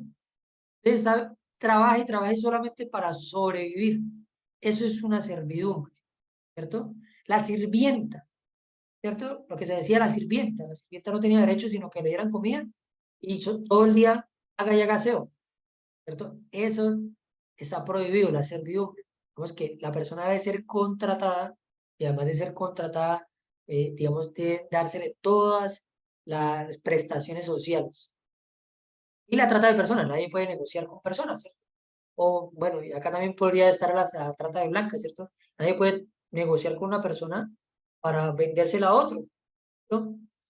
Listo. Profe, Libertad. pero Señor. incluso hoy estaba mirando algo en el noticiero del tema de la prostitución, creo que era en Cartagena, estaba diciendo que también ese tema, o sea, que es prohibido acá en Colombia. Sí. Digamos que eso es trata de blancas también, digamos, hasta exportar, digamos, mujeres prostitutas de aquí a otro país. También eso es ilegal. Y también todo el término del... Digamos que la prostitución como tal no está definida como un delito, pero el proxeneta sí. Entonces, yo puedo llegar y decir, venga, es que yo me voy a vender, lo mismo, y llegar a un acuerdo con otra persona. Dice, bueno, yo le doy mi cuerpo y usted me da dinero. Listo. Eso no es tan ilegal, o sea, no es malo, vámonos así. Pero el yo de llegar y decir, venga, es que yo le voy a vender a mi hermana o a mi prima, me da tanto y yo agarro una parte y ustedes la llevan, eso sí está prohibido, ser proxeneta, sí es un delito. La prostitución no tanto, pero también es mala, pero digamos que no es delito. Ser proxeneta sí es delito. Bueno, entonces nadie va a ser esclavizado, nadie va a tener servidumbre, nadie va a ser tratado como si fuera nada. ¿Listo? Negociado. Y libertad de conciencia. Todos pueden creer lo que, lo que para él esté bien, ¿cierto? Si para él está bien que Dios, bueno, aunque esto es la religión, pero Dios es el sol, puede decirlo. O para él está bien, siempre y cuando que no afecte al otro, ¿no? Para él está bien, no sé, algo de conciencia. Bueno, creer en ciertas circunstancias, bueno, o creer que la Tierra es plana, digamos así, pero que no afecte a los demás, él puede hacerlo. No, que el otro cree que la Tierra es completamente circular. No, que el otro cree que la Tierra es un ovaloide, ¿cierto? Cada quien puede tener su determinación y su conciencia y su religión. Aquí viene después, mire, la libertad de cultos, cada quien puede decidir en qué creer. La libertad de expresión e información.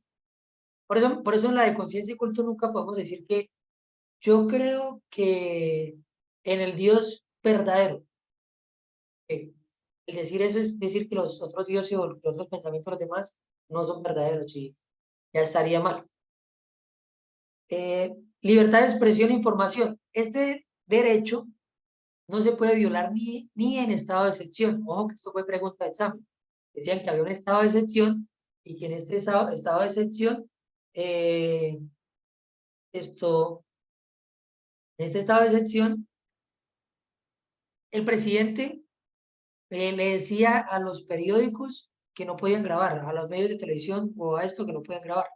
Pues que eso no se puede en este estado, en este estado. ¿Por qué? Porque hay otro estado que cuando se hace la declaración de guerra no pueden grabar ni dar ninguna información de eso, que es Estados Unidos. Ellos hacen la declaración de guerra y no se puede, digamos que está prohibido, ¿cierto? Aquí no. Aquí se hace la declaración de guerra o no y se tiene que dar el derecho de la libre expresión. Todos pueden grabar y todos pueden postear y publicar eso. En otros países, pues otra constitución, dicen que si se hace una declaratoria, no pueden grabar. Si la guerra se da por medio de una resolución, sí se puede. Por eso, por ejemplo, en la guerra de Vietnam, grabaron y subieron eso y se hizo un movimiento pacifista a nivel mundial, porque era por medio de una resolución, más no por una declaratoria de guerra. Y de ahí en adelante todas las guerras fueron por declaratoria, para que no se pudiera grabar y hacer todo esto público. Aquí no, aquí en el Estado colombiano, toda estado de excepción, guerra exterior, confusión interior, calamidad pública, todo se puede grabar y ningún gobernante puede privar a los medios, digamos, informativos de esto, de publicar esto. Nunca se va a poder prohibir la expresión y la información, ni la actividad periodística. Derecho a la honra. Por este derecho está la injuria y la calumnia. Para defender este derecho a la honra. Derecho a la paz. La paz es un derecho, es un deber, una obligación y es también una garantía. La paz. ¿Cierto? Las peticiones respetuosas, derecho a petición, que es un mecanismo también de protección, ¿cierto? Bueno, acá ya habíamos dicho algunos también de protección, derecho a la intimidad y esto también derecho a un mecanismo de protección. Vamos aquí. Circulación y residencia. Derecho a circular libremente y tener una residencia. El derecho al trabajo. Esto es, digamos que está legislado y después está normado, o está reglamentado cómo se va a dar todo esto el trabajo. Libertad de escoger profesión o oficio. Hay una garantía de que cualquiera puede hacer lo que él quiera y puede cambiar de oficio cuando quiera. En algunas economías, digamos, centradas o en común, ellos determinan cuántos doctores faltan en el país y solamente van a dar las vacantes para ser doctores a esa cantidad de personas. ¿Listo? Pero aquí no sucede eso. ¿Listo? Bueno, vamos acá. Libertad de enseñanza y aprendizaje. Cualquiera puede fundar un colegio, una academia, una universidad. Solamente que tiene que hacerlo según los protocolos de ley. Libertad personal. No arresto por deudas. Y el habeas corpus, ¿cierto? No puede ser privado de la libertad. O, digamos, el término máximo serían 36 horas, pero el habeas corpus es inmediato.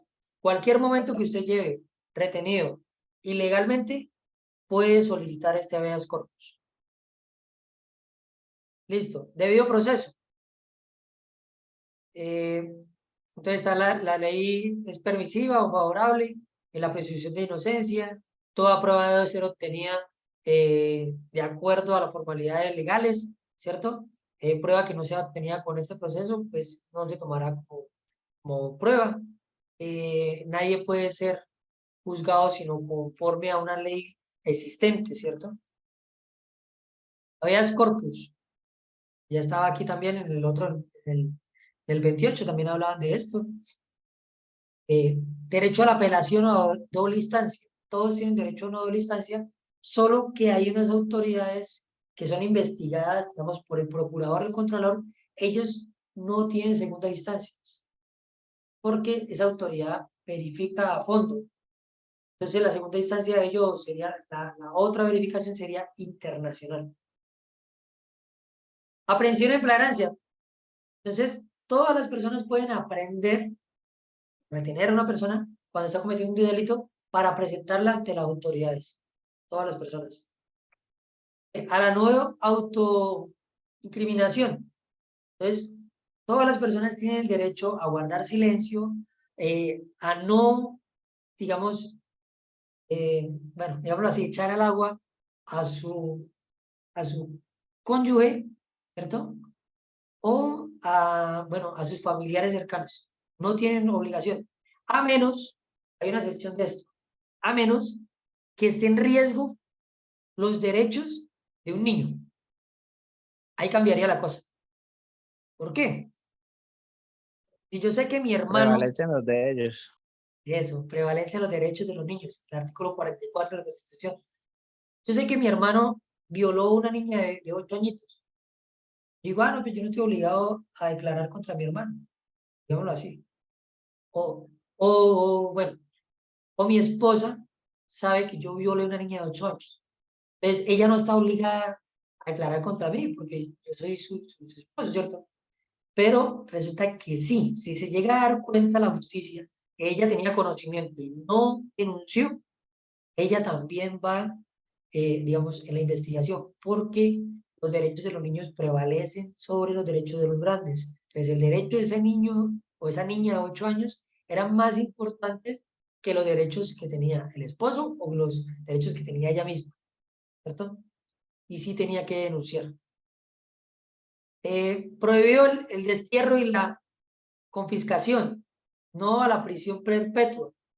Ojo que con esto de la, bueno, esto de la confiscación, del destierro y la pena de muerte, acá para es la pena perpetua también, esto, según los convenios internacionales, todo Estado que haya abolido la pena de muerte o la pena perpetua, no puede volver a normarla, bueno, a legislarla, sacarla de ley o de constitución.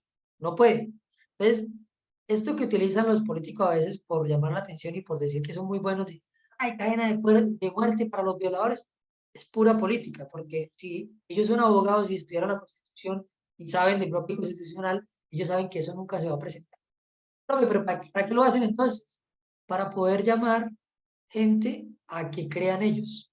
Pues venga, es que yo soy bueno, mire, yo estoy contra los violadores. Va uno a ver, y es mentira, pero lo hacen es por esa intención, ¿cierto? Pero bueno, nadie va a estar, o nadie le van a dar destierro. Resulta que en los tiempos anteriores, alguien vivía en la tribu, se comportaba mal, y le decía, no, sáquelo de la tribu, ya no va a ir más de la tribu, ya desterrado. Y le tocaba que ir a vivir, o lo sacaban para el desierto, ¿cierto?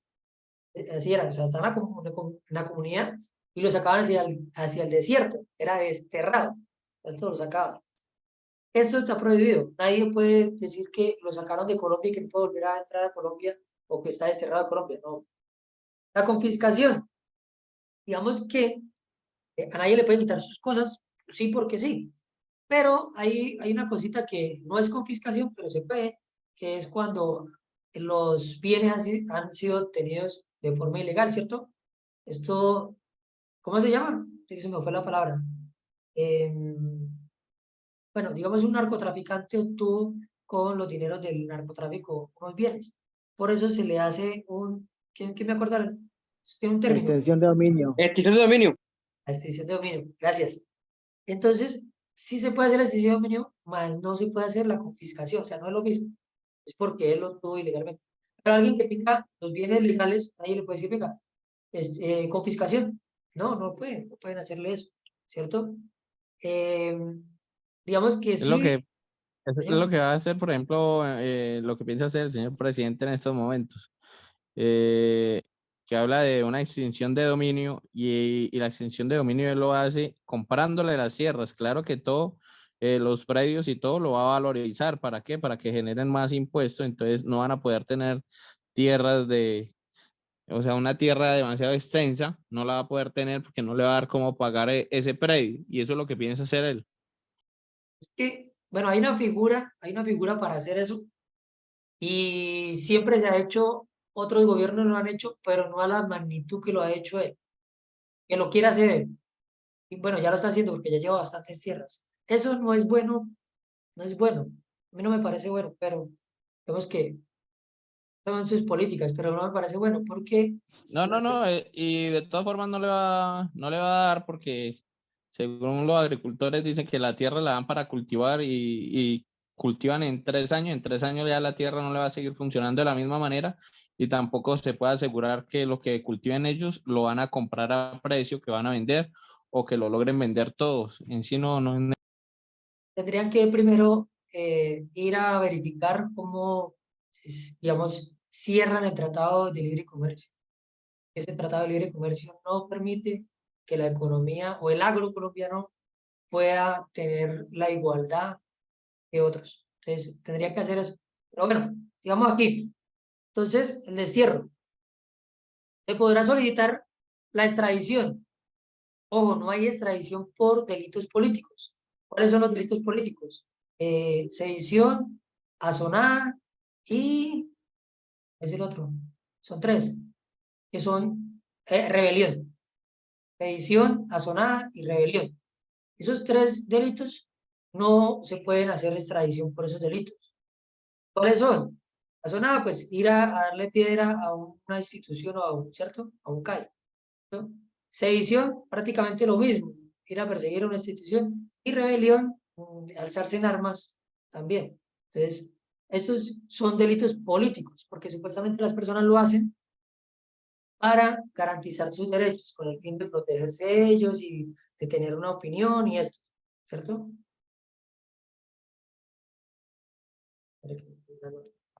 Listo. El asilo. Todas las personas tienen derecho al asilo, a solicitar asilo. ¿Cuándo se solicita asilo? Cuando uno cree que alguna institución o el Estado está persiguiendo por uno pertenecer a un grupo, no sé, un grupo político. Entonces, cuando uno cree que no lo está persiguiendo porque uno ha cometido un delito o porque no, sino por cuestiones políticas, o así, o por uno pertenecer, digamos, a las Fuerzas Armadas, ¿cierto? O a la fuerza pública y saber que lo están persiguiendo por alguna cosa, digamos, que es de mi cargo. Por eso, entonces también se puede solicitar el asilo, cuando está en riesgo la vida de la persona. Derecho a la reunión y manifestación pública y pacífica. Todos pueden, porque el Estado brinda la garantía de todos los ciudadanos, ¿cierto?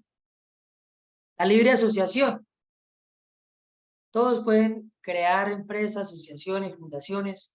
Pueden también reunirse partidos políticos, ¿cierto? Pueden hacer actividades económicas.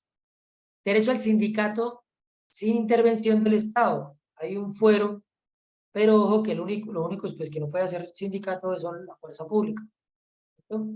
Porque ya daría para muchas cosas. Una persona en sindicato y con armas y todo esto daría para muchas cosas. La participación democrática, o sea, aquí están todos los mecanismos de participación y que todos pueden influir, decidir o estar dentro de las decisiones del Estado. Aprender la Constitución Política de Colombia es un derecho. Todos los colegios deben enseñar Constitución Política de Colombia, pero creo que se saltan este pedacito. Pues la verdad no veo esto como a fondo, pero todos deben enseñar Constitución Política de Colombia. Listo. Estos son los derechos de primera generación, ¿cierto? Son derechos individuales esenciales para proteger la dignidad humana. Listo. Ahora pasamos a los derechos sociales, económicos y culturales que van del artículo 42 al 77. Son 35 derechos sociales. 35. 10 principios, 30 derechos fundamentales, 35 derechos sociales. Entonces, derecho a la familia, derecho a la igualdad de género, derechos fundamentales de los niños, el Estado y la sociedad de proteger a los adolescentes. Entonces, mira, el artículo 44 es derecho fundamental a los niños. El 45 es el derecho de los adolescentes. El 46 es el derecho de la tercera edad. Va muy seguido, ¿cierto? El 47, el de las personas o disminuidos físicos, ¿cierto? El 48, la seguridad social es un servicio público. El 49, atención y salud y saneamiento ambiental son servicios públicos. Y el artículo 50, todo menor de un año. Profe, qué pena lo interrumpo. ¿Me puede explicar bien el 47? El de los disminuidos son las personas, bueno, son las personas con alguna discapacidad, tienen retos especiales. El Estado debe legislar para que ellos tengan una participación laboral, para que ellos puedan, para que deban ser contratados también, o sea, tengan una oportunidad para trabajar. También para la accesibilidad o entrar a algún lugar público. Entonces, por eso Bueno, está y en caso de la persona en discapacidad, de pronto que no esté fuera de sus 5 sentidos, ¿qué? bueno, ahí sí ya no habría, o sea, no habría una obligación de contratarlo, porque de verdad no está en su sentido. Ahí lo que tiene que hacer es el Estado brindarle la garantía de salud a esa persona. Entonces, el Estado tiene que llevarlo a un lugar donde lo atiendan, verificar que su familia lo pueda proteger. El Estado es el que tiene ahí la obligación con ese ciudadano. Pero acá sí, digamos que habla, digamos, físicos, los que tienen problemas de movilidad, sensorial, los que tienen auditivo o visual, ¿cierto? Y psíquicos, pero acá habla es, digamos, las personas que pueden tener una condición como autismo. Estas personas pueden ser empleadas o hasta un Down puede ser empleado, ¿sí? Pero ya una persona que ya tiene unos trastornos ya psicológicos, ya digamos que es más complicado. Ahí sí no, el Estado debe garantizarle a él todas las facultades, digamos, la libertad y los derechos y también protegerlo. Pero ya no estaría obligado o no habría como una forma de tenerlo en la vida laboral. No habría. Listo, el artículo 50. Entonces, todo menor de un año debe recibir atención de salud gratuita, sea de la nacionalidad que sea. Profe, es que hay un venezolano que llegó al hospital y quiere que lo atiendan en un niño que tiene 8 meses y es venezolano y dicen que no lo van a atender porque no tiene carnet. No, no, no, no. Artículo 50 de la Constitución Política de Colombia. Había un amigo que no se grababa ese artículo y decía, profe, ¿cómo hago yo para grabar ese artículo? Y pues hicimos una historia, ¿cierto? Yo le dije, digamos que usted le paga bueno, esto suena muy feo, le paga a una venezolana 50.000, ¿cierto? Por estar. Y esta muchacha queda embarazada y tiene un niño, pero ese niño pues no tiene ningún registro médico o algo así. Y un día se enfermó, entonces ella puede llevarlo al hospital y tienen que atenderlo gratuitamente. ¿Por qué decía lo primero? Para acordarse el artículo 50 de la Constitución. Y venezolana, porque, para acordarnos que así sea colombiano, venezolano, de Uruguay, del país que sea extranjero, debe ser atendido. Debe ser atendido. ¿Cierto? Bueno, derecho a la vivienda digna. Entonces, el Estado tiene el derecho, la obligación con el ciudadano y el ciudadano tiene el derecho de recibir una vivienda digna. Pero no quiere decir que yo voy a ir a invadir un lote y digo, no, es que yo tengo derecho a la vivienda digna y el Estado tiene que garantizarme la vivienda digna, entonces yo invado este lote. No puede, puede. Hay, digamos que el artículo está de la Constitución, ¿cierto?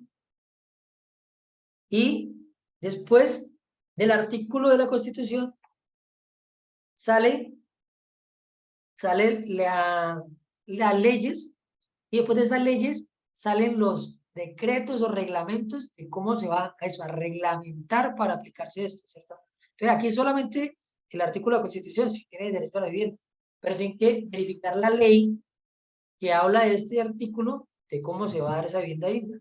Y después verificar los decretos o las ordenanzas o los reglamentos o las resoluciones que expidan para reglamentar cómo se va a aplicar esto. Derecho al deporte y manifestación recreativas son de formación integral y por eso cada municipio, cada departamento tiene un organismo, ¿cierto?, de recreación que tiene un rubro, tiene un dinero destinado para eso, para apoyar a los jóvenes que hagan deporte y no se pierdan en otras actividades, para poder ayudarlo como persona. Bueno, el Congreso expedirá el Estatuto de Trabajo. El Estado y los empleados ofrecen formación a disminuidos.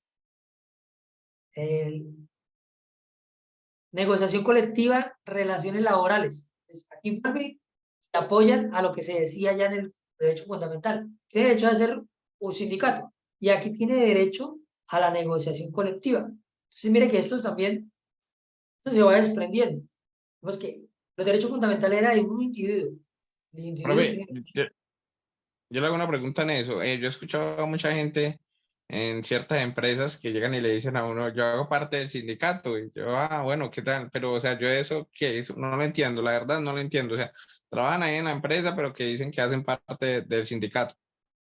Entonces, son personas que son empleadas de una institución o una empresa así, y ellos van a ser como unos líderes, una semejanza, unos líderes sociales dentro de la empresa. Entonces, ellos van a decir, venga, es que todos los empleados tenemos derecho a que se nos dé las garantías de seguridad. Todos debemos tener cascos, ¿cierto? Para que si nos cae algún elemento en la cabeza, estemos protegidos.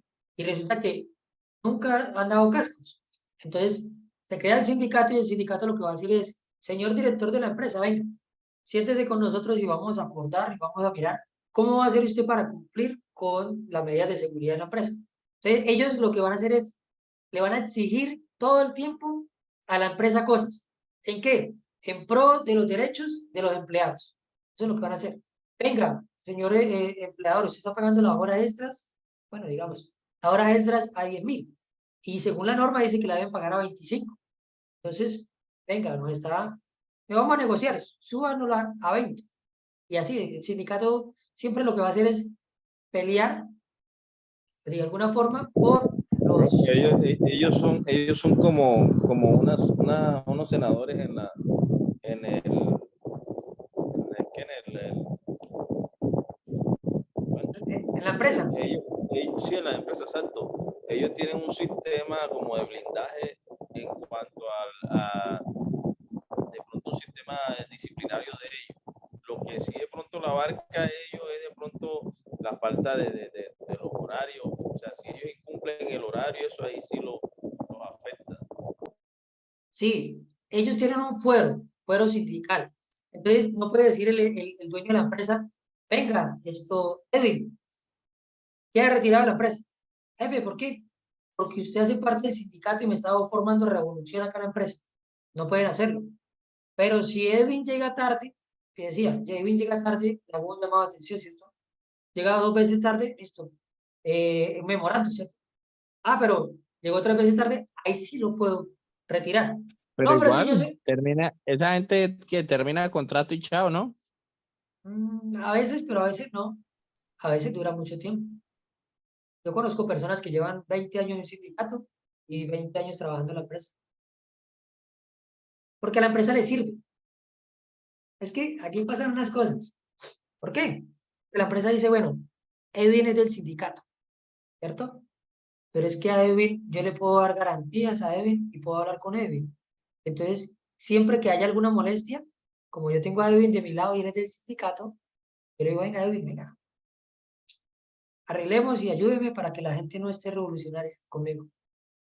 Eso pasa muchas cosas. Por eso es que, o sea, nunca uno se ve apasionar por nada, porque todo se puede arreglar. Profe, y en el sindicato de los docentes es el sindicato que tiene más fuerza, entonces tiene más fuerza de los docentes. Y el del INPE, los profesores y el del INPE tienen mucha fuerza, tienen Hay mucho mucho. conocimiento. ¿Señor? Todo el que da clase sindicaliza. Bueno, hagámoslo así. Porque es que cuando usted tiene conocimiento de muchas cosas, como que ve que todo lo que está por sentado no es así. Pero sí. Bueno, entonces vamos a dónde. En el 50. 51, vivienda digna. 52, deporte. 53, el Congreso expedirá el Estatuto de Trabajo. 54, el Estado y los empleados ofrecen formación a disminuidos. 55, la negociación colectiva. Ahí era que vamos. 56, el derecho a la huelga. ¿Cierto? Entonces tiene derecho a la huelga, pero no tiene derecho a dañar los bienes de los demás. No tiene derecho a, digamos, a dañar los derechos de los demás, tampoco a sobrepasarse. Derecho a protestar. Listo. Estímulos, ascensos y participación de los trabajadores. Es un derecho de todos los trabajadores, eh, que todos los trabajadores puedan escalar en su carrera. Todos los trabajadores pueden escalar en su carrera y se les debe motivar para ascender en su carrera. Entonces, puede decir, venga, usted asciende a este grado, asciende a este grado, asciende a este grado, o cuando usted tenga tanto tiempo en la empresa puede escalar a esto. Entonces, a todos se les debe dar esta facultad de participar, de ascender y digamos, le deben dar capacitación, estudios a todos los empleados. Es una obligación de la empresa, del Estado, de las corporaciones, de las instituciones, de todos. Derecho a la propiedad privada. Entonces, nadie le puede violar su habitación, ¿cierto? Su casa. A menos que hay unas excepciones, ¿cierto? Hay una forma de sí violar o de, digamos, de ingresar a esta vivienda. Este artículo fue el que tumbó el medio de policía de ingreso a inmueble con orden escrita. ¿De acuerdo? Porque decían que yo tengo derecho a mi propiedad, es un derecho bueno, social, ¿cierto? Un derecho social de la Constitución. Y viene alguien a decir que una autoridad administrativa que no tiene por qué investigarme, no tiene un motivo fundado, da una orden para que ingresen a mi vivienda. ¿Por qué esa autoridad va a pasar por encima de la Constitución? Venga, venga, señora Corte Constitucional, verifíqueme este caso. Y la Corte Constitucional dijo, sí. Garanticemos el derecho a la propiedad privada y esa autoridad no tiene por qué. Lo único que tienen es fiscal, juez y comisario de familia. Lo único es que pueden dar una orden de allanamiento. Listo. Casos de guerra se puede expropiar sin indemnización. La expropiación sí la hay en Colombia. Sí la hay en Colombia. Y la hay hace mucho tiempo. Desde que nació la Constitución. Digamos, y antes de la Constitución también, en la otra también había la expropiación. Entonces, que no, que ahora van a montar la expropiación. No, ya existía. Lo que pasa es que ahora van a abusar de la expropiación. Pero ya existía la expropiación. Pero hay una expropiación sin derecho a indemnización, que es cuando hay un estado de guerra exterior declarado. Entonces yo puedo expropiarle a alguien y no tengo que pagarle, ¿no? Pero también hay una expropiación que es por el derecho general. Entonces, cuando algún bien le sirve más a todos que a una sola persona, se lo puedo expropiar. Pero esa expropiación sí va con indemnización. Resulta que yo le pago, pero lo que diga la escritura pública. ¿Pero qué sucede? Eso es aprovecharse. Y aprovecharse de algo que todo el mundo sabe. Usted tiene su casa que comercialmente vale 150 millones de pesos. Pero en la escritura, si no lo compró bueno, si no lo compró para adquirir un subsidio o algo, digamos que la escritura no va a decir 150 millones de pesos.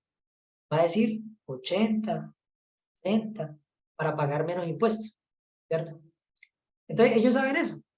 Las fincas cuestan 3.000 millones de pesos, pero están en las escrituras por 500 millones. Entonces dicen, bueno, yo se las propio y le doy los 500 millones. ¿Sí? Entonces, ¿cuánto ganó ahí? 2.500 millones en terreno. Ahora otra cosa, cuando se van a dividir esos terrenos, ¿quién garantiza esa división? Pero bueno, eso es ya otra cosa. Acceso a la propiedad. Entonces, todos tienen derecho a acceso a la propiedad y tienen derecho a la propiedad privada. Listo. El Estado protegerá la propiedad intelectual. Aquí vienen los derechos de autor, lo que decíamos en el código. Hay varias empresas que cubren esto del derecho de autor. No solamente Saico de Asimpro, también hay otras. No, tengo que buscarlas. Son como 3, 4. Y, pero no me dicen los nombres. Ellas también pueden hacer el cobro de estos derechos de autor. Digamos que la actividad económica o el establecimiento debería pagarle, si coloca música de todos los artistas, debería pagarle a las 4 empresas. Ya es más complicado. Anteriormente Taiko siempre tenía todos los artistas y solamente le pagaban a él. Tenía como un monopolio. Pero pues alguno dijo, no, pues yo también voy a montar mi empresa y yo le digo a los artistas que yo no doy más. Y se hizo eso y hay como 3, 4 empresas que hacen esto. Listo. Llevamos aquí. La donación no se puede gastar en otra cosa.